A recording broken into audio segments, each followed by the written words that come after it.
Tell us what it's like to work in, or at least a little bit, right? I'm sure you have many different research interests, but what's it like in the academic profession when you're working on things like speculative fiction or science fiction or horror fiction? How is that received by your colleagues?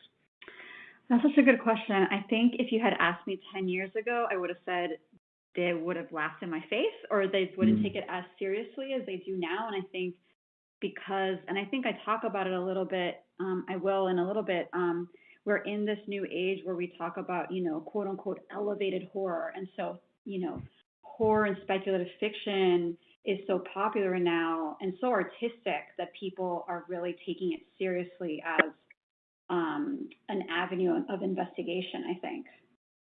Yeah, that's such a great point, and it does seem that at the heart of much fiction, if not all literature, is metaphor and connection, and trying to say one thing by saying another. You may have noticed in the opening question when I asked our audience to share a movie or a story that could be qualified as horror that they really sort of like, and like is a weird word to use sometimes, but folks could come up with names and titles really quickly, but I didn't see many people talk about why. So I think you're going to get into this a lot tonight, but tell us just in big, broad brushstrokes, how do horror stories or speculative fiction or even science fiction, how does it unpack sort of a deeper commentary on the world we're living in? Yeah, I mean, I think sort of really generally, I think horror allows us to investigate. I think how you're in the way that you're referring to metaphorically, these larger anxieties that we're feeling from a safe distance. And it sort of allows us to be scared and feel danger without necessarily being in danger ourselves, if that makes sense. I think it does. It's almost like a training wheel, right? You can experience some really deep, meaningful human emotions, but at the end of the day, you can close the book. That's exactly right. Well, thank you again for walking us through this. I'm going to turn over the PowerPoint to you now, and as the moderator, again, I'll bring questions to you on occasion, but we're really anxious to hear what you have to share and looking forward to it. Excellent. Thank you so much. And hi, everybody. Thank you so much for being here. I'm really thrilled. I want to thank, of course, Andy and George, our TA today, but the National Humanities Center as well for the invitation to speak, and all of you for taking the time. I don't know if you're feeling October so busy, but I really appreciate you taking time out of your really busy schedule to be here to think about Latinx horror with me. As you can guess from from the subject of the talk today, the material is heavy at times, and I think the gravity of the subject matter has its purpose. And as I'll hopefully also show you, horror is horrific, but it also elicits pleasure, especially as it intersects with aesthetics. I'll talk today about 5 different but interrelated topics.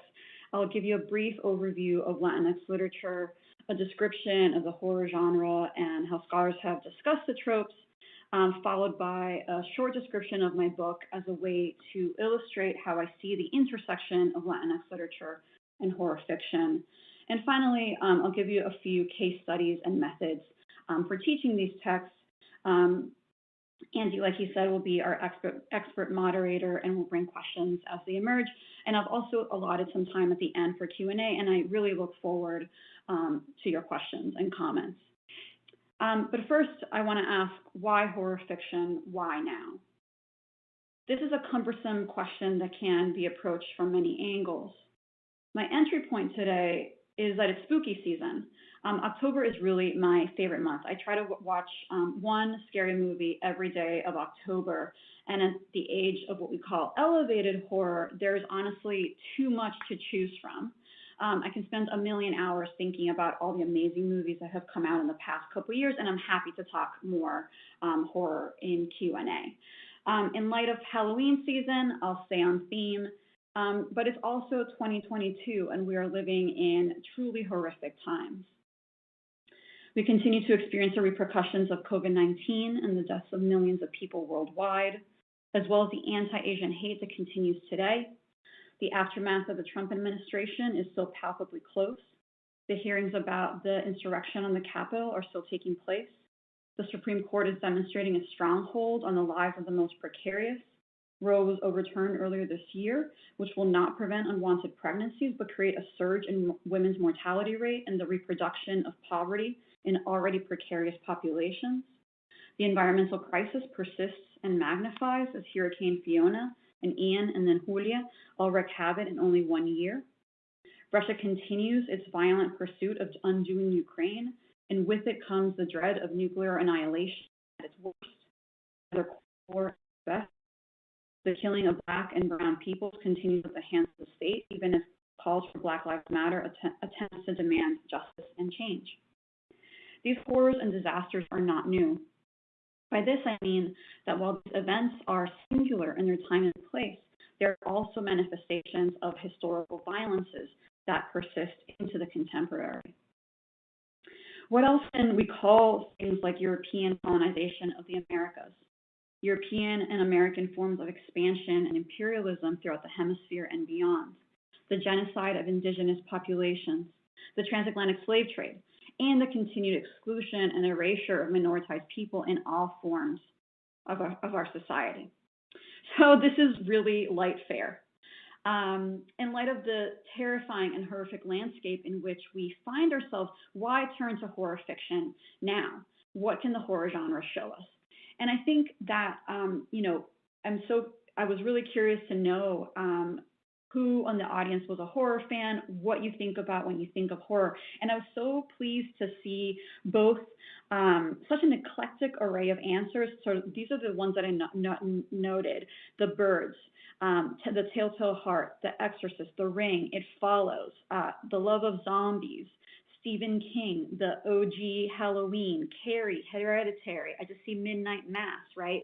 And so this eclectic array, and then at the same time, also people saying, I hate horror, I don't like being scared. And I think that duality is really at the heart of why horror is so important.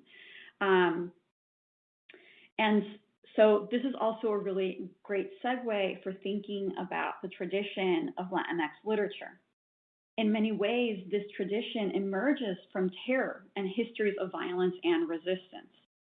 Consider how the narrator of Junot Díaz's Pulitzer Prize-winning novel, The Brief Wondrous Life of Oscar Wilde, frames not only the text, but also the Americas through the cataclysm of colonization. Before the novel begins, the narrator creates a mythology for the creation of the Dominican Republic, its diaspora, the Caribbean, and the American hemisphere as a whole. They say it came from Africa, carried in the screams of the enslaved, that it was the deathbane of the Taínos uttered just as one world perished and another began, that it was a demon drawn into creation through the nightmare door that was cracked open in the Antilles. Fuku Americanus, or more colloquially Fuku, generally a curse or a doom of some kind, specifically the curse and the doom of the New World.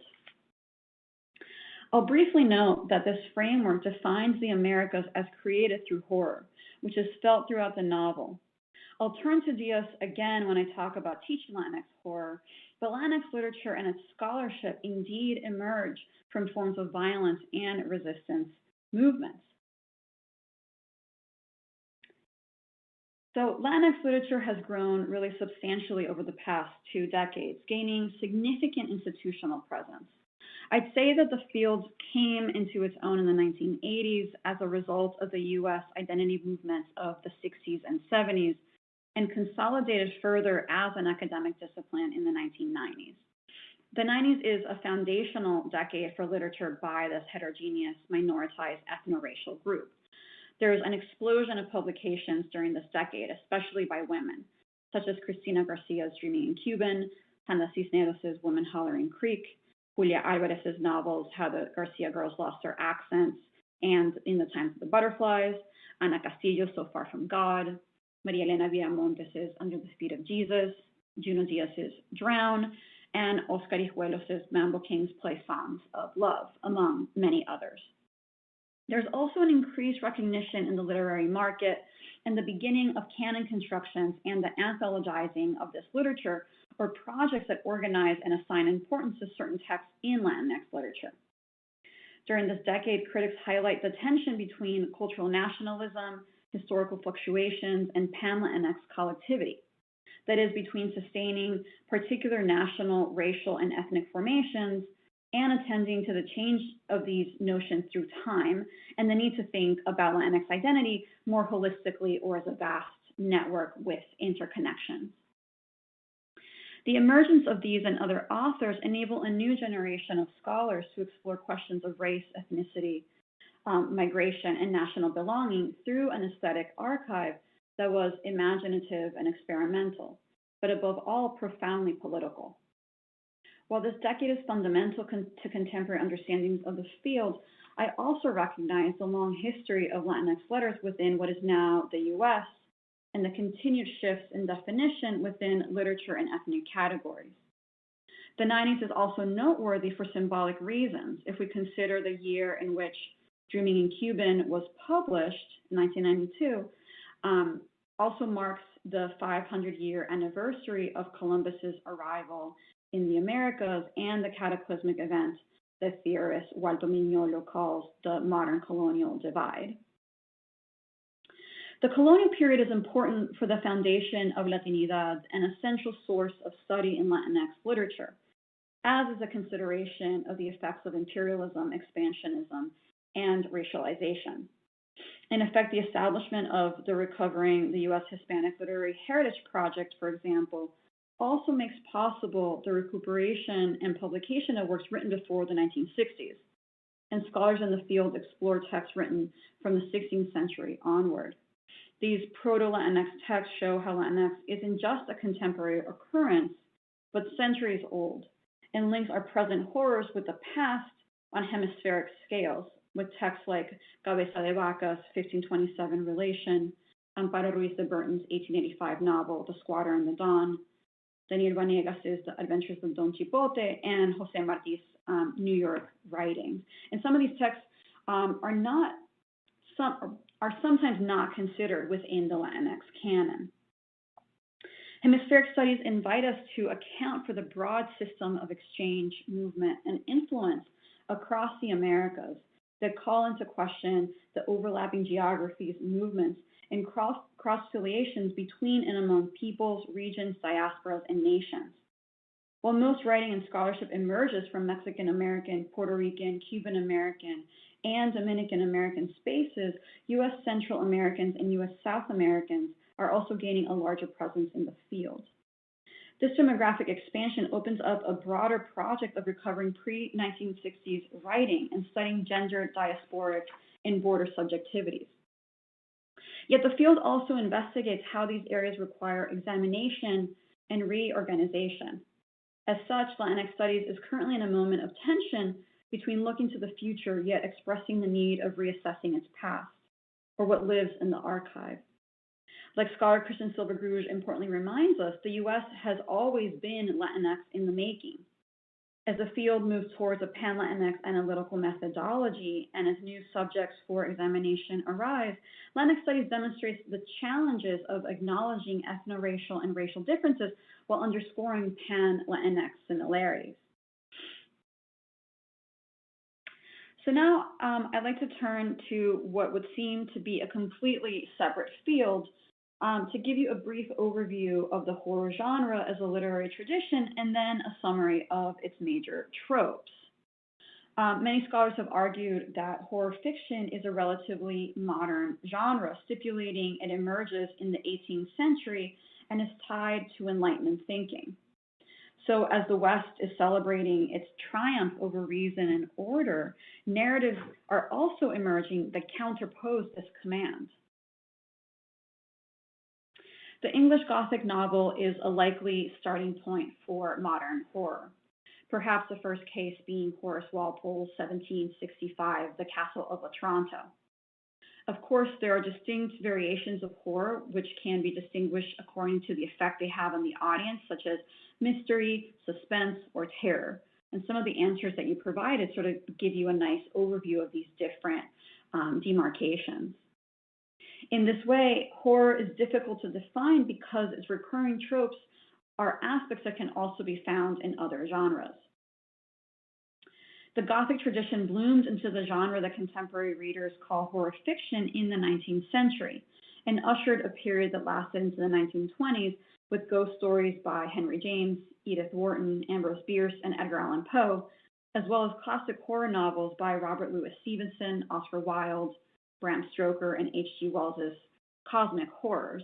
And he is usually thought of as doing science fiction, but really produced a lot of horror and ghost stories as well. Of course, we can't forget about Mary Shelley's 1818 Frankenstein, or the modern Prometheus, which centralizes a superhuman monster and the fantastic results of trespassing clear-cut boundaries, and which has also been called the first science fiction novel. The history of Gothic fiction is beyond the purview of this talk. However, as literary queer studies scholar Jack Halberstam has shown, the Gothic produces, quote, a vertiginous excess of meaning, end quote, in the text. And as critic Andrew McCann argues, the Gothic reveals, quote, the repressed of colonization, collective guilt, the memory of violence and dispossession, and the struggle for mastery, in which the insecurity of the settler colony is revealed. This locus of horror will be significant in our investigation of Latinx horror, and something I'd like you to keep in mind as we talk. So the abundance of periodicals at the turn of the century also led to the boom in horror fiction, and publications like Weird Tales and Unknown Worlds, founded in the 1920s and 1930s, gave horror a more visible outlet. Thinkers like Noel Carroll argue that the 1970s sees another resurgence in horror and a boom in public interest and consumption in the genre, with films like Rosemary's Baby, The Exorcist, Jaws, Alien, and Carrie. These and others led audiences not only to more underground and now classics like Night of the Living Dead, but also to horror literature. And I think with Night of the Living Dead, we can't forget, and I think it's mostly forgotten now, that Romero is a Cuban-Canadian filmmaker, and it's rumored that he got the idea for this film when visiting Cuba on vacation. Certainly texts like Richard Matheson's I Am Legend from 1954 and Robert Bloch's Psycho, which was turned into a film by Hitchcock in 1961, are forerunners and influences on the genre as well. Finally, bringing us into the 21st century are writers like Stephen King and Anne Rice, who have attracted incredibly large audiences to the horror genre with books like Misery, The Shining, The Outsider, Interview with the Vampire, and The Vampire Lestat. I haven't seen the new Interview with the Vampire show, but I'm dying to. We can see in our contemporary moment how horror has transitioned from a pulp, lowbrow, plot-driven genre to one that is considered elevated and artistic, one is deemed worthy of study. Of course, it's not the purpose of this talk to legitimize horror or its study, which has in fact defined its place in the broader field of culture production as illegitimate, shocking, sensational, an immoral form that seems to take pleasure from the fact that people find it disturbing. It's, what I would call the bad boy of culture production, if you will. But it is also true that the horror genre has conquered the contemporary literary and popular market. From Jason Voorhees, Michael Myers, and Freddie Kruger to Hannibal Lecter and Pennywise the Clown, the monstrous figures of horror stories terrify, but also titillate us. Outside of this book history, then, what are the characteristics that make up horror? What is it in horror that produces pleasure? And what are the uses of horror in scholarship and in the classroom? For this, I'll wander through the eerie hallways of horror's tropes with a brief sojourn into my own book project, to then show you how I approach teaching Latinx horror. Professor? Yes. I'm sorry, it felt like you were about to transition, and yeah. So I would like to take just a moment and bring some questions to you. Of course.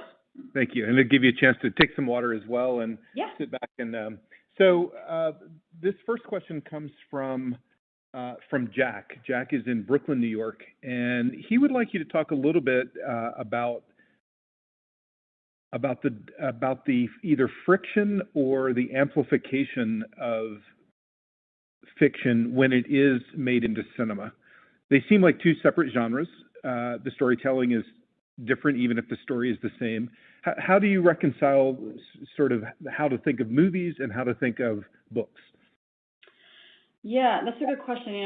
We were just talking today about this novel by Manuel Munoz, What You See in the Dark, which is a reimagination of Hitchcock's Psycho, which is itself a reimagination of the short story.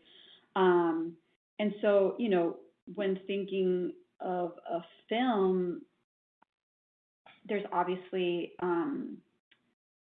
choices that the director and their team is making with costuming and light and sort of, the cinematography about it. And I think there is to my own mind, there is a much more immediate, visceral response that horror engenders that something in a book doesn't. I think a book has a much more slow burn, and the choices are being made for you. In a way, horror fiction is that much more frightening because your mind is doing all the work of making yourself scared, if that makes sense.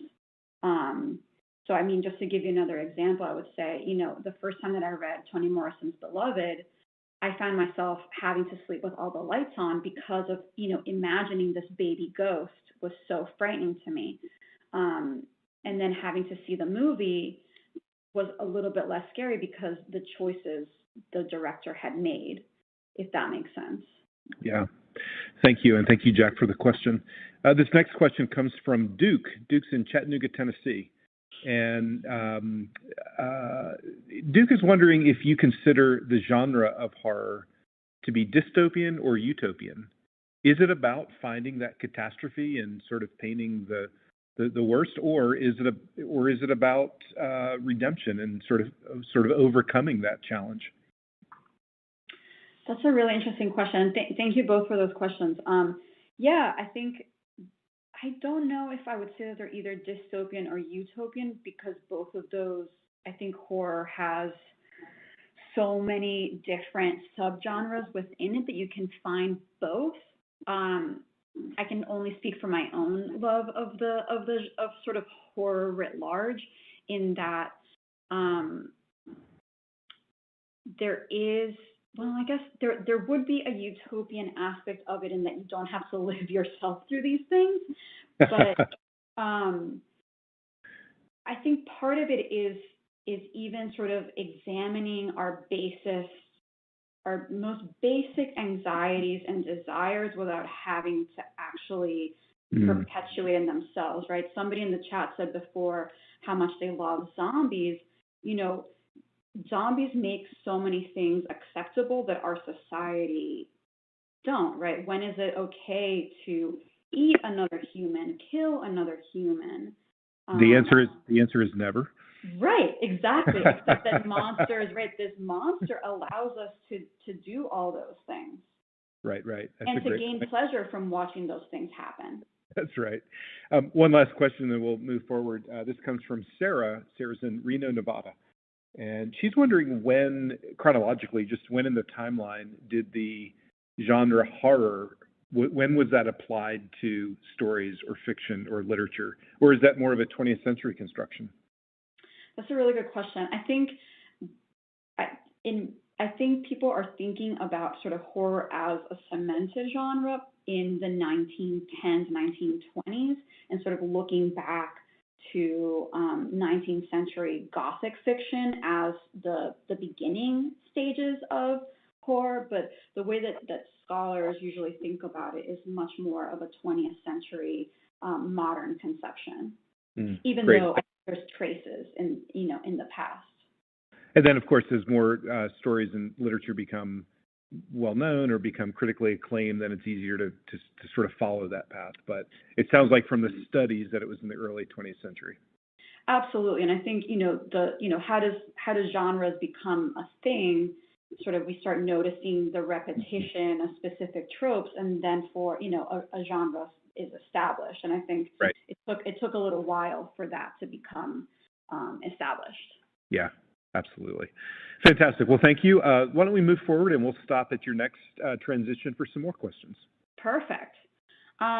So yeah, I'm gonna sort of go through some of the tropes of horror, sort of how scholars think about it, give you a brief overview of my book, and then, how I teach Latinx horror as it intersects with race, ethnicity, and Latinidad. So scholars like Greg Littman argue that there are three standards of horror. One, a constant potential for death. Two, detailed description of the threats characters face. And three, the use of realist settings.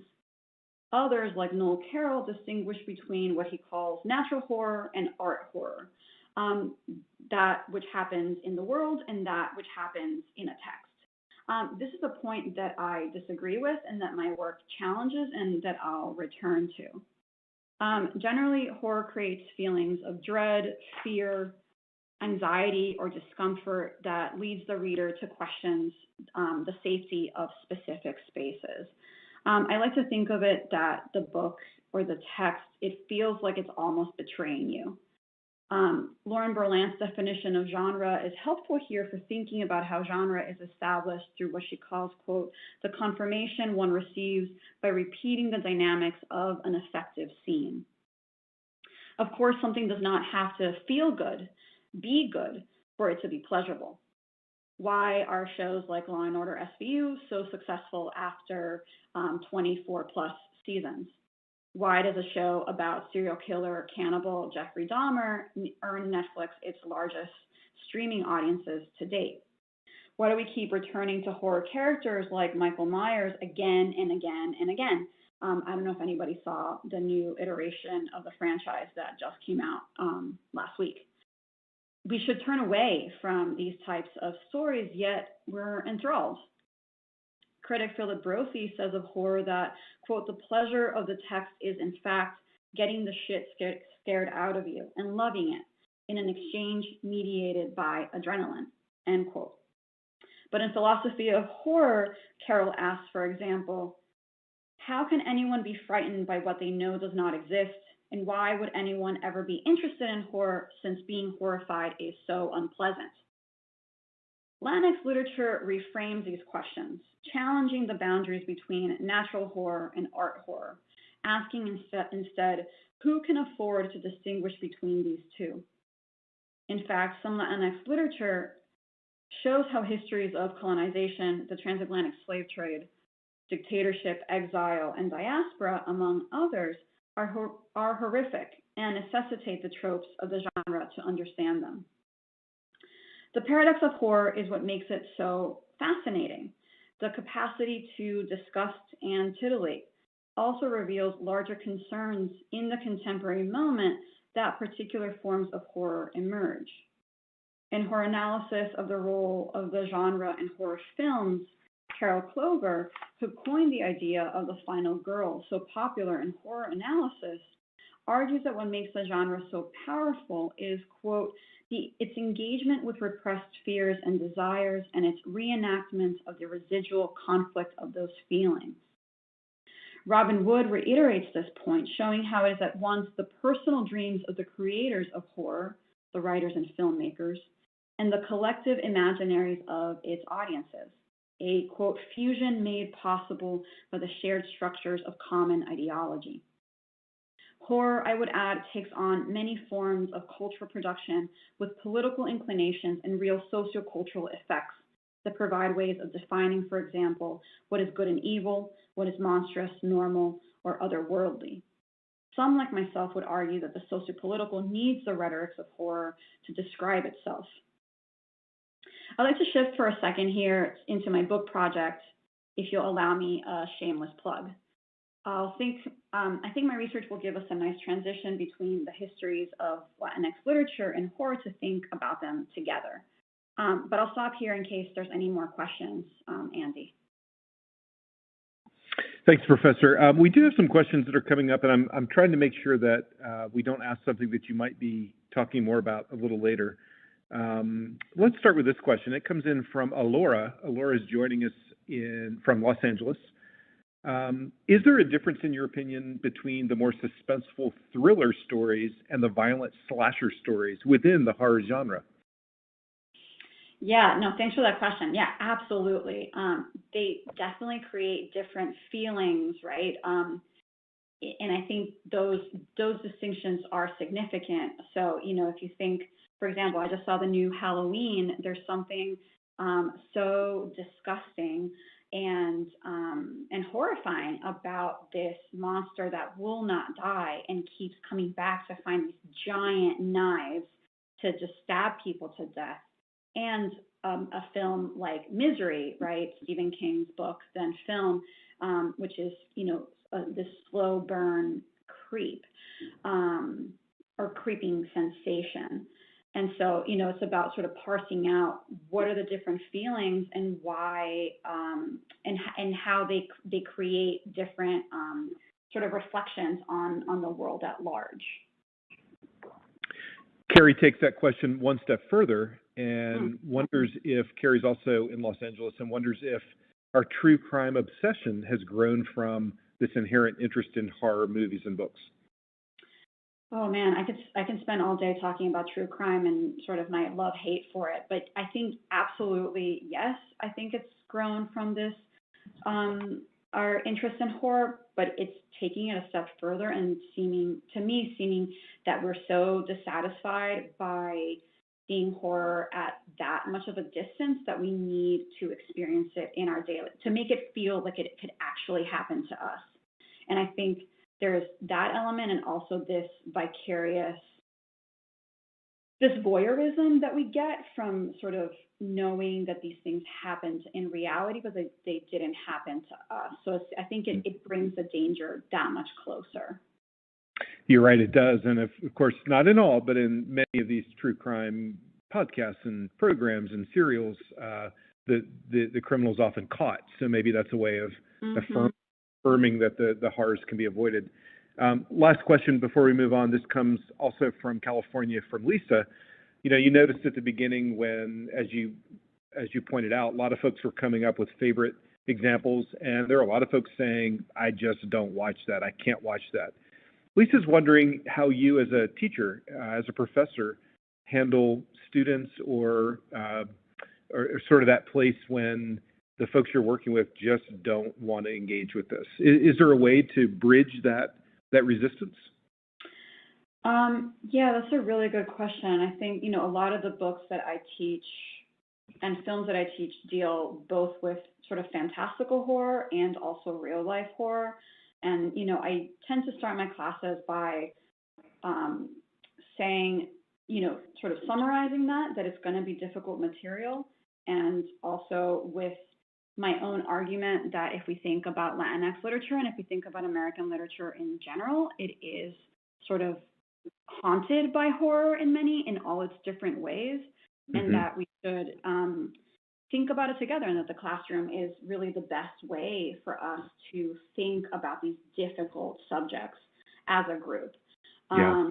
And I think, one of the readings that I'll talk about in a second is, Jeffrey Cohen's Monster Culture does a really nice job of sort of showing us how horror is more than just the thing that it's showing. It's all these other, worldly things that we're thinking about in a particular time and place. That's a great point. One last clarification before you move on. John has asked for you to repeat, if you would. I think it was on this slide, this screen, where you talked about some of these tropes, and there was something in your work that you disagreed with and you were pushing back on. Can you summarize that real quickly?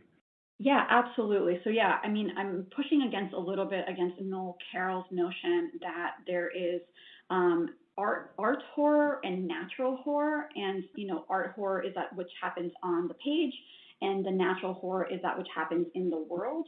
And part of my argument, both in my book and in my classes, is saying that Latinx horror really reformulates these things to ask, okay, who has the privilege of asking those questions, and that horror is happening in the world and on the page simultaneously for specific populations. Yeah, great. Thank you. John, hopefully that was that helped with your clarification. Yeah. Well, Professor, why don't we move forward, and we'll stop soon for some more questions. Absolutely. So I'll summarize my book as quickly as I can. Doom Patterns, the Aesthetics of Violence and Reading Pleasures in Latinx Speculative Fiction, examines the connections between representations of violence in narrative form to show how destruction is unearthed through what I identify as doom patterns. Doom patterns are what I call these narrative forms and strategies like thematic repetition, nonlinear narration, character fragmentation, and unresolved plots that consistently return readers to instances of apocalyptic destruction. These literary modes illustrate a form of narrative excess that spills over onto itself, unable to encapsulate violence, and so the text breaks. Doom patterns reveal how colonial, imperial, and ethno-racial destruction cannot be contained in traditional narrative forms. The texts in my archive mobilize features such as atemporal narration, genre mixing, metafictional style, footnotes, endnotes, fragments, and multiple narrators in order to encapsulate a story that, however, will always exceed its representations in language.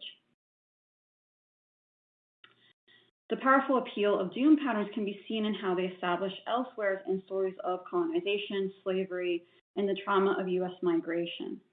These elsewheres reimagine the historical past and in doing so reveal how imperial, racial, and ethno-national violence continues to haunt the present.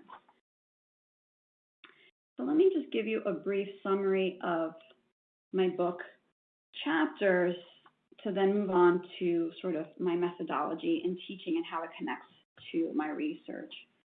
So my first chapter examines Carmen Maria Machado's Her Body and Other Parties to illustrate how women's bodies are imagined as a speculative space of refusal where histories of colonial and racial violence are explored, and highlight how Latinx embodiment is itself an otherworldly creation.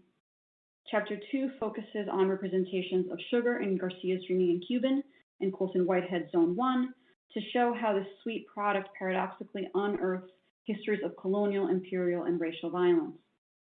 In Chapter 3, I turn to the work of Junot Diaz to argue that his fiction defines the Caribbean as a post-apocalyptic landscape that creates otherworldly bodies. And in Chapter 4, I turn to the U.S.-Mexico border as represented through the conventions of horror in Roberto Bolaño's 2666 and what I call a Latinx-based performance in Seshu Foster's Atomic Aspects. And so now I'd like to turn to the nitty-gritty of teaching horror, and the methodology in my research also guides my teaching practice, right? Reading in the text for how the text itself is revealing horror within it. Part of the aim in my work is to show how Latinx literary and cultural production mobilizes the tropes of genre in unexpected ways, compelling us to reimagine what horror can be as it intersects with race and ethnicity. The capacities of horror deepen our understanding of the foundational yet spectral presence of Latinx people in the American imaginary. I treat notions of monsters and haunting expansively to think about shifting definitions of citizenship, nationhood, belonging, and identity. In this way, my research informs my teaching in important ways. This semester, I'm teaching a course I've taught before, which I title Monsters, Haunting, and Horror in Latinx Literature. Yet as students quickly learn, monsters, hauntings, and horror appear in unexpected shapes and places. As we survey a variety of monstrous bodies, post-apocalyptic landscapes, and dystopian fantasies, we consider a question such as, what is a monster? What is Latinx? How does a unique experience of Latinx people in the New World haunt conception of nation, citizenship, illegality, and personhood? When I teach this class, I usually start by reading Jeffrey Cohen's Monster Culture 7 Theses. This is one of the readings that I provided for the webinar. I also sometimes assign the introduction to Jack Halberstam's Skin Shows. Monster culture is a great way to get students thinking about how monsters and horror function in culture. Through this essay, students engage in the 7 theses Cohen presents, the first being that monsters are a reflection of the culture and contemporary zeitgeist in which they emerge. The monster is therefore not just what it is, but also what it signifies.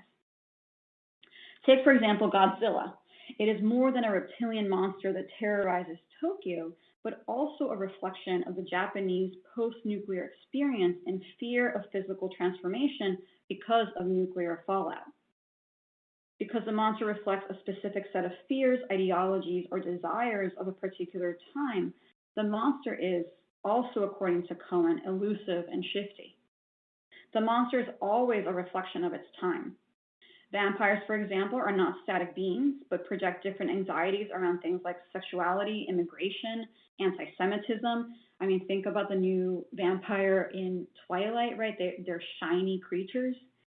Most importantly for me, monsters resist any easy categorization, challenging us to stretch and rethink our rigid understandings and of categories. Right, think about the werewolf, right? It's both man and wolf. It's an aberration of both and neither. The monster demands us to question the labels and frames we use to make sense of the world. But the monster is also an excuse. Because of its ability to surpass boundaries, it also manifests transgressions in cultural, racial, political, and sexual categories, and therefore makes it easy to label something a monster in order to exclude them. Think about labeling Native Americans as savages, or how women were burned as quote-unquote witches, even though they were only wealthy women or unmarried women. Finally, all these elements make the monster an amazing border patrol. It is a warning against exploration and transgression. The monster, as Cohen says, quote, polices the borders of the possible, end quote, preventing intellectual, geographic, and sexual mobility, and is created as a boogeyman to prevent change.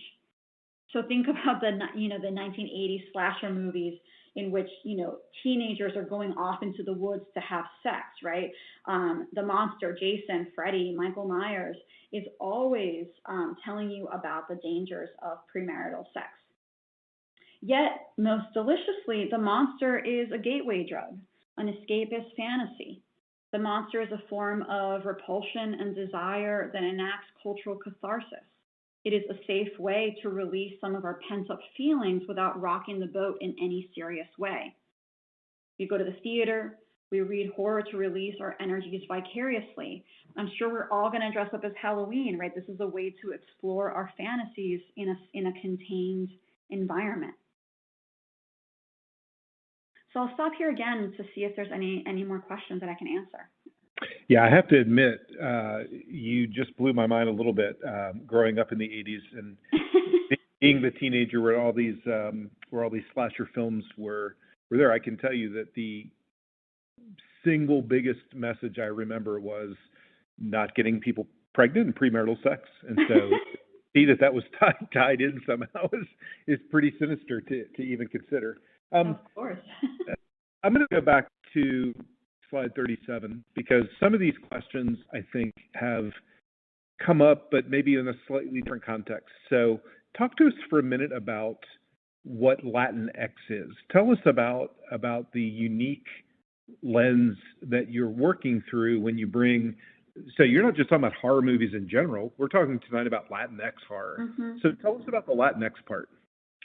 No, absolutely. I think, part of it is one, we spent a lot of time in my class thinking about how Latinx as an idea has progressed, right, from Hispanic to Latino to Latinx, and the use of the X in recent years.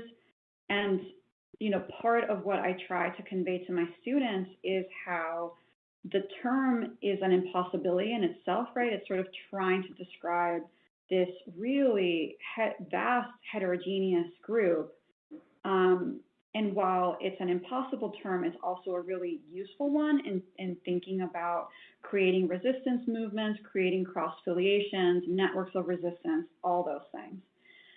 We also talk about how the X sort of gives it a sort of a look of the otherworldly or the science fictional, which I find kind of enticing.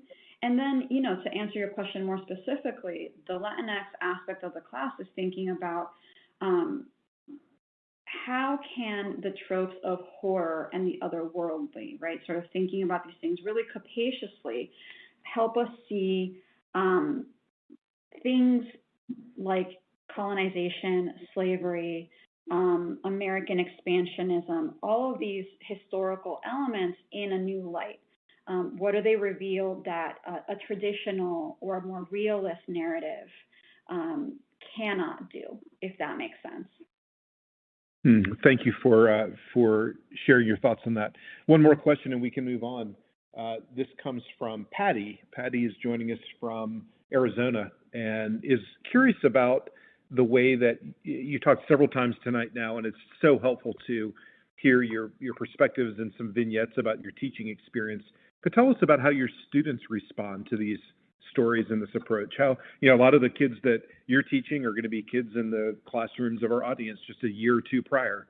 So tell us how your students respond to this approach. It's always a mixed bag, to be honest. I think, I think students usually come expecting to sort of see more traditional horror, and I think hopefully by the end of the class can see how horror tropes can be found within texts that are usually realist. They also learn, I think, by the end, learn a lot about history that they haven't gotten before, both, American history, Latin American history, and I think they become closer readers, hopefully, from all of these things. But no, I mean, I think, not to toot my own horn too much, but there is a lot of difficult conversation that we have to engage, kind of to go back to the question that we were talking about before, right?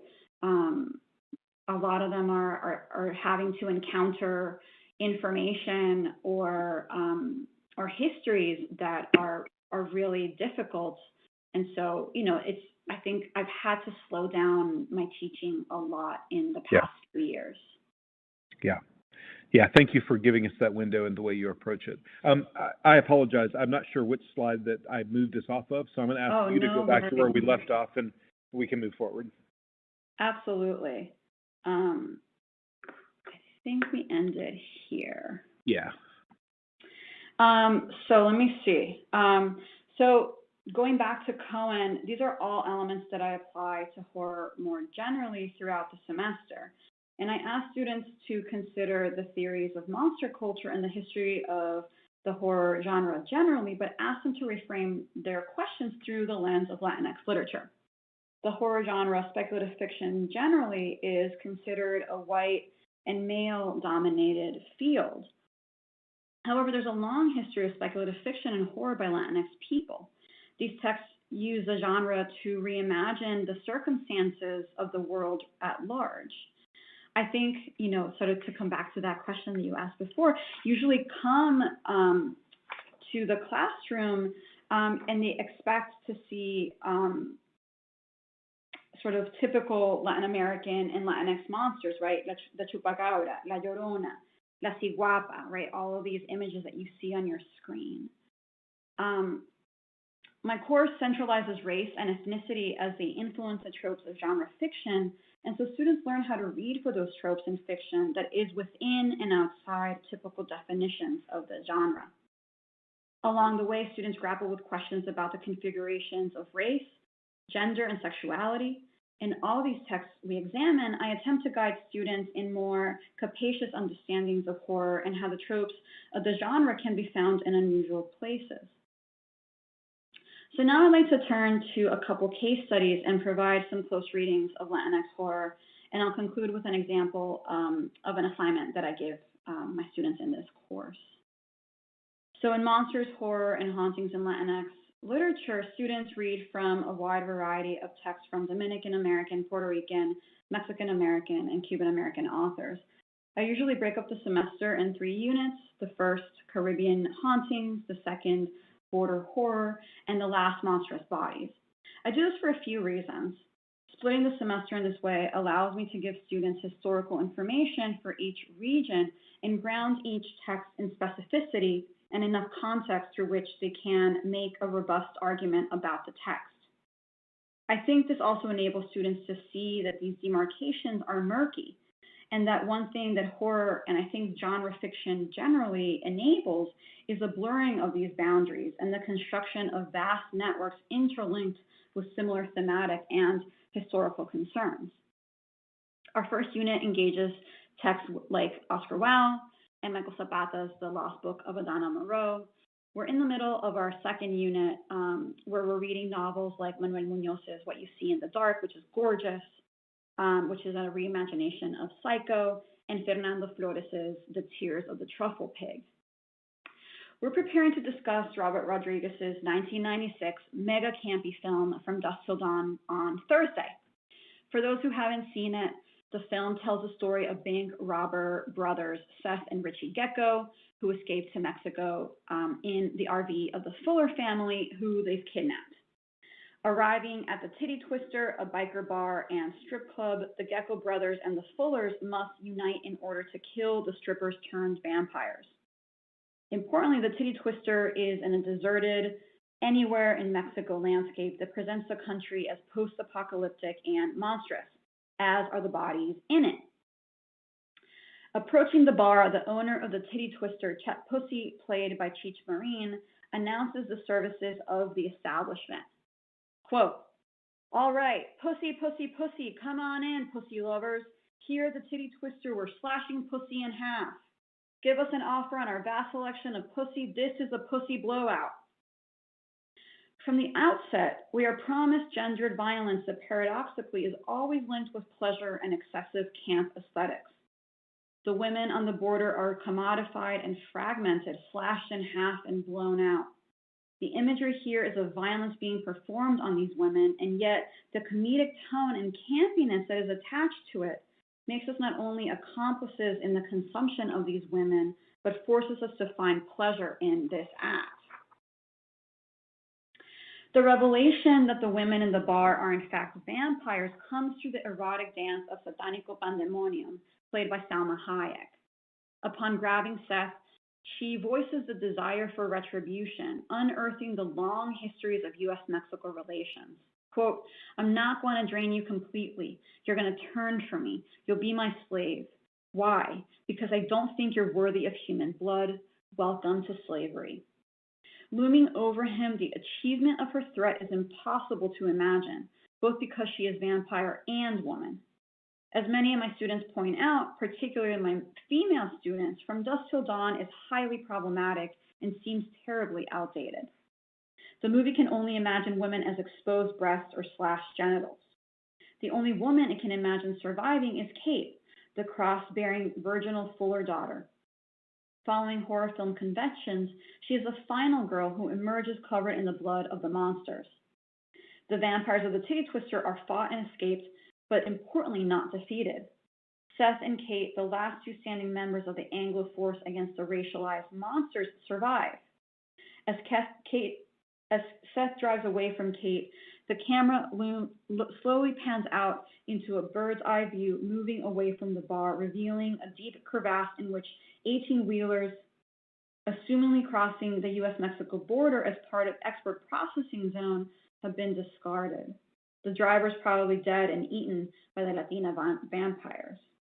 Most importantly, the crevasse in which the trucks lay as dead tools of the free trade zone is the base of an ancient Aztec temple over which the bar lays. While playing into the Latinx stereotype of ancient people, the Latina succubus, etc., Rodriguez more importantly creates through this film a socio-political critique against the geopolitical border, the free trade agreement, the militarization of the border, and the federal operations that follow. The vampires are not completely exterminated, signal the continual haunting of this area by the specters of Latinx history and the racialized bodies that are created from it.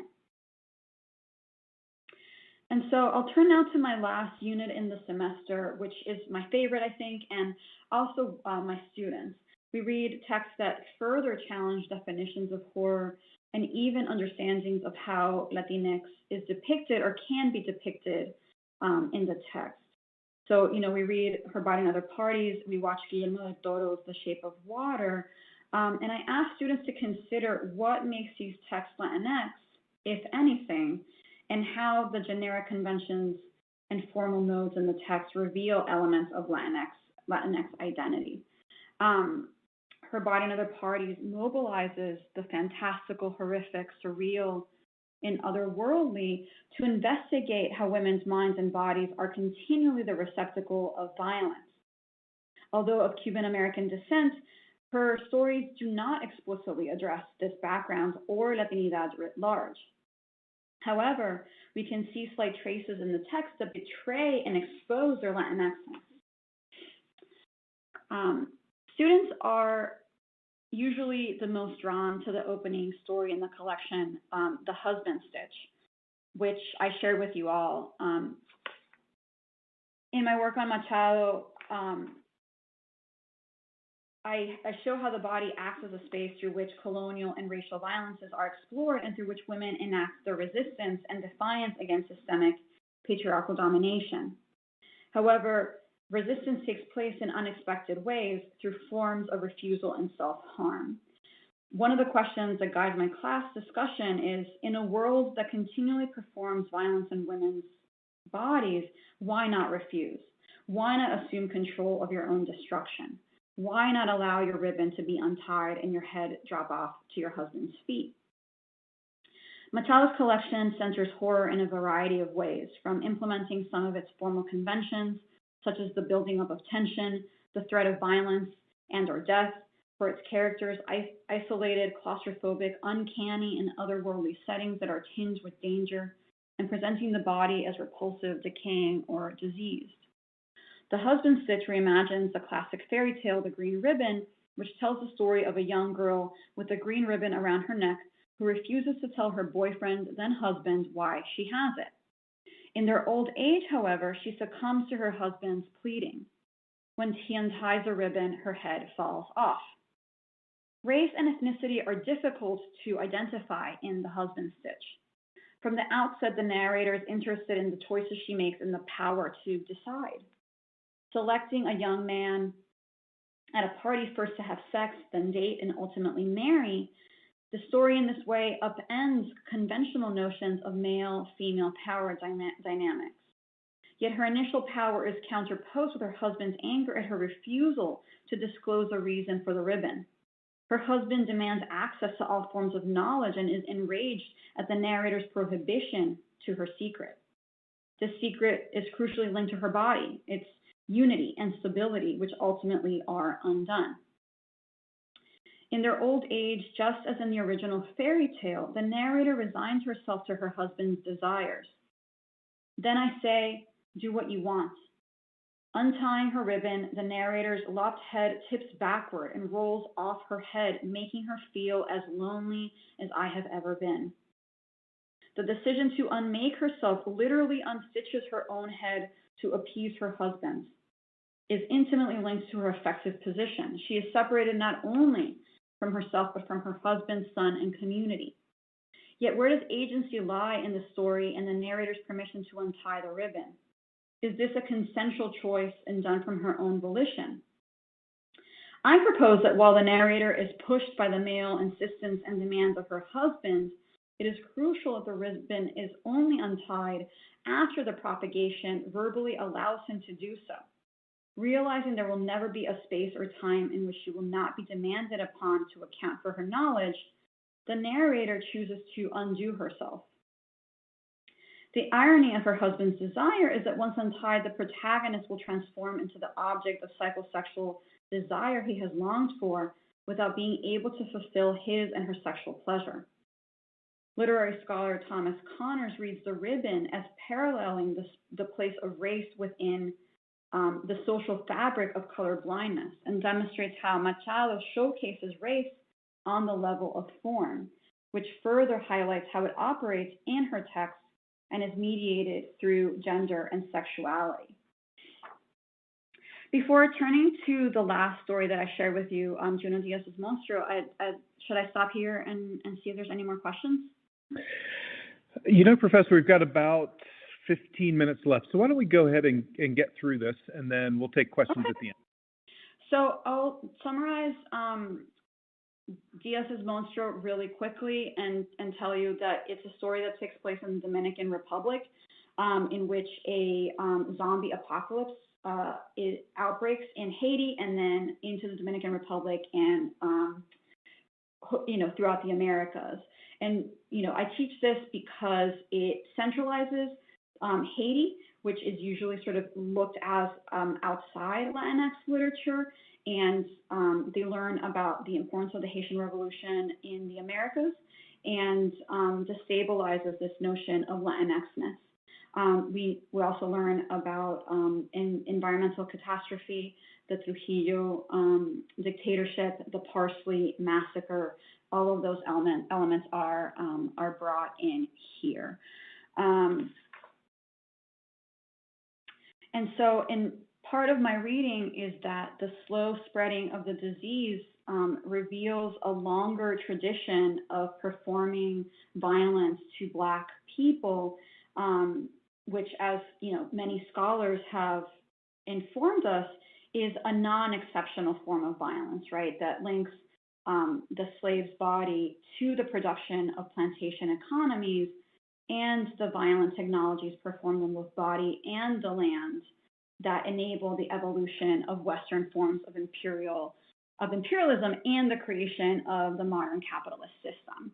And another part of this story that is really significant is how the zombie is sort of produced in the story as an element of the story itself that brings us back to the creation of this monster in Haiti, right? And I can talk I love the zombie so much, I can talk for a million years about this monster, and I'm happy to answer questions about it, but the way in which it has been whitewashed in popular culture is really problematic, and Monstro brings us back to the zombie as created in the sugar and tobacco plantations, and always carrying this history of enslavement on its body. And what's significant about Monstro is how these what the story calls victims with the K really produce both alternative forms of kinship and demonstrate forms of resistance through their bodies and in their vocalizations, right? And so at first they start amassing together, then they start shrieking, then they go silent, and then they become these zombies that instill that sort of go crazy and start killing everybody on the island. So from the living dead, I argue there emerges practices of kinship and revolt that formulate alternative archives of embodiment and definitions of the monster-human divide. So the infected of Monstro insist on their sociality through strong affective ties to each other and their geographic spaces. And so this is just one of the quotes that I love from this story. They wanted to be together in close proximity all the time. They no longer tolerated being separated from other infected, started coming together in the main quarantine zone. All the victims seemed to succumb into this ingathering compulsion, somewhat because they claimed they felt safer in the quarantine zones. Other just picked up and left without a word to anyone, trekked halfway across the country as though following a homing beacon. So there's the language of pathology here to which the victims seem to succumb and sort of formulates zombification as a persistent, physically entrenched condition that further structures closeness and familiarity even in the most sickening conditions. The soon-to-be zombies then begin to refuse to separate from each other, claiming an affinity to the land and a communal abject position, one that is predicated on the refusal to be examined and understood. The disease in many ways discloses the true sociopolitical position of the infected, allowing them to establish previously impossible kinship networks, exercise power based on instilling confusion and fear, and fully express their abjectness. After this ingathering compulsion, the victims begin emitting communal shrieks on a daily basis, then fall silent and ultimately transform into the zombies. Their shriek and silence serve as a form of communal racial protest against the histories that engender them as dead subjects, resisting not only physical containment, but orally insist national and continental history. The zombie's body becomes then a stage for the performance of rage and violence onto the body of the self and a desire to relish in the pleasure of enacting violence itself. The final moments of Monster become a revenge fantasy where the zombie is able to force a history of slavery, colonization, and labor, something that it always carries on its body, onto the human, blackening the island beyond the Haitian border and presumably the rest of the Americas. The zombie's mouth holds within it the threat of racial infection and the deadly articulation and spread of the histories of slavery their bodies cite. The danger seen within the mouth of the zombie promises a revenge fantasy that imprints colonial violence and blackness onto the rest of the Americas. And so just as a final thought, I thought I'd turn to an assignment I use when teaching these texts. An important aspect of my pedagogy is emphasizing the social aspect of learning and knowledge formation. And I really try to highlight how important it is to exchange ideas and write together in order to hone their argument and revision. And because we're online now more than ever, I organize my class around a semester-long writing exercise I call the Monster Blog. And you can see some examples here. And you can see there that there's my own blog, and I blog along with them. And you can see many more examples if you follow that link. These blogs ask students to write short responses where they present questions, initial arguments, comment on each other's work, and extend the conversation outside the classroom. Students find this assignment particularly useful for developing arguments and in writing their final papers, which ask them to reflect on the opening questions of the class, which is, how does horror and Latinx literature intersect? How do the tropes of horror illuminate aspects of Latinx identity?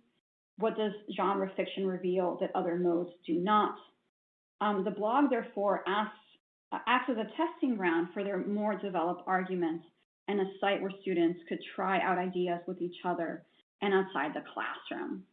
So hopefully I've given you a nice overview of sort of the theory and how that intersects in the classroom.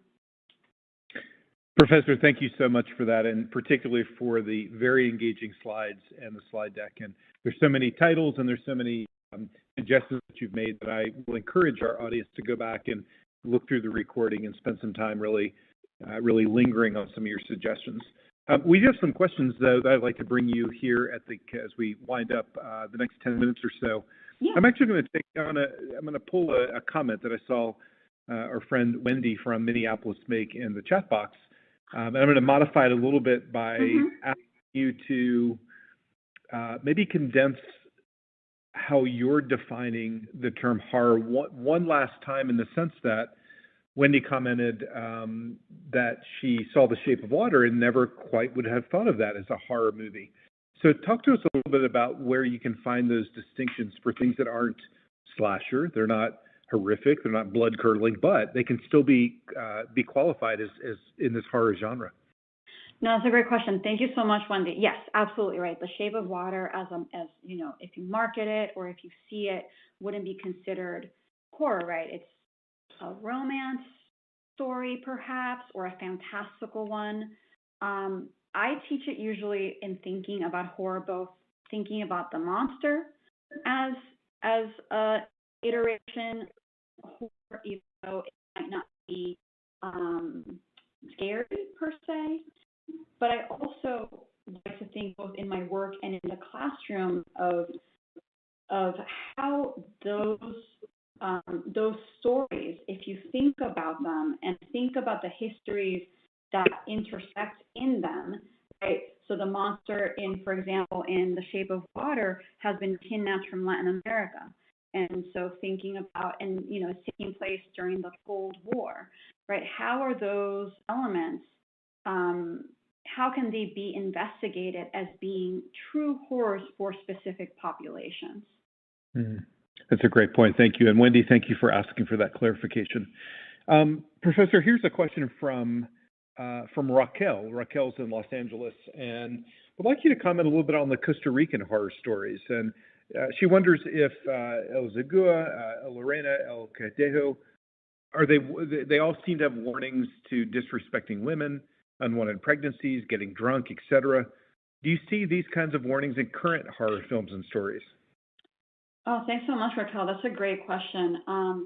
So all of those Latin American horror myths or faiths, you can say absolutely, I think, have echoes today. I think, Carmen Maria Machado, Her Body and Other Parties, you can see all those things, right? Disrespecting women, unwanted pregnancies, violence towards women. That is at the center of that book.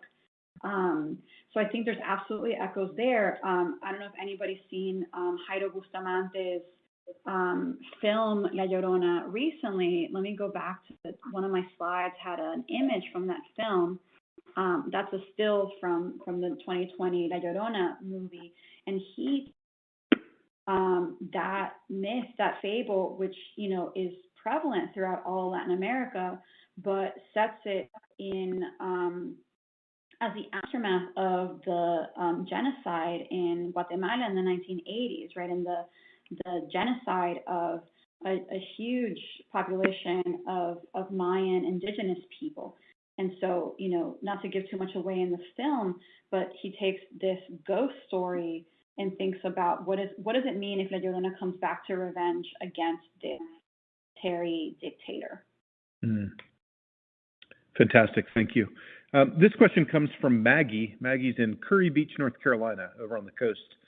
And she's wondering if you could talk some about the themes of mental illness in horror. You mentioned several of the sort of iconic classic late 20th century villains and monsters and slashers, and they all seem to have a lot of untreated mental illness going on, and even in some ways in a sort of an implicit understanding that they were in a hospital but got out somehow.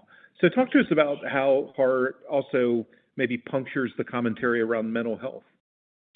No, absolutely. And I think, thank you for that question. And now more than ever, right, mental health is sort of at the forefront of our minds. And yeah, I mean, now, mental health and sort of that, disability studies is not necessarily my strong suit, but I think that it is absolutely, horror does such a nice job of making external what is internal sometimes, and I think maybe that is where the question is coming from, of thinking about thinking about Carrie or Michael Myers, right? All these mental health issues that are then externalized into these bloody, horrific elements, right? Even Robert Mitchell's It Follows, right? That is sort of this externalized fear and dread. Psycho would be a good example, perhaps. Oh, yeah. No, I mean, yeah, absolutely, right? Yeah. When sort of this psychological element gets sort of put to the extreme, perhaps. Yeah. Last question for you, Professor, and I'm going to take Catherine's question. Catherine's a high school teacher at Research Triangle Park High School, very, very close to the center, as a matter of fact, in Durham.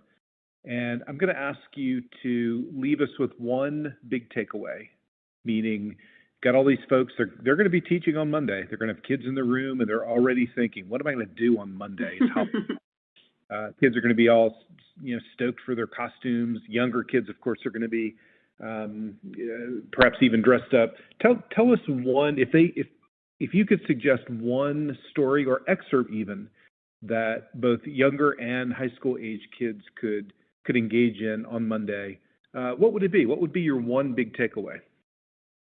I mean, something that I think could be sort of taught for both, younger folks and older as well is a movie. I think you can sort of see that as you can sort of reframe that as a horror film. What does it mean to be this in between, between the living, between the dead? So that's in terms of a text. I think, a big takeaway that I hope that is clear at the end of this is that, horror has so many subgenres and can provide so many avenues for exploration. But I think most importantly for me is how it allows us to sort of, through these excessive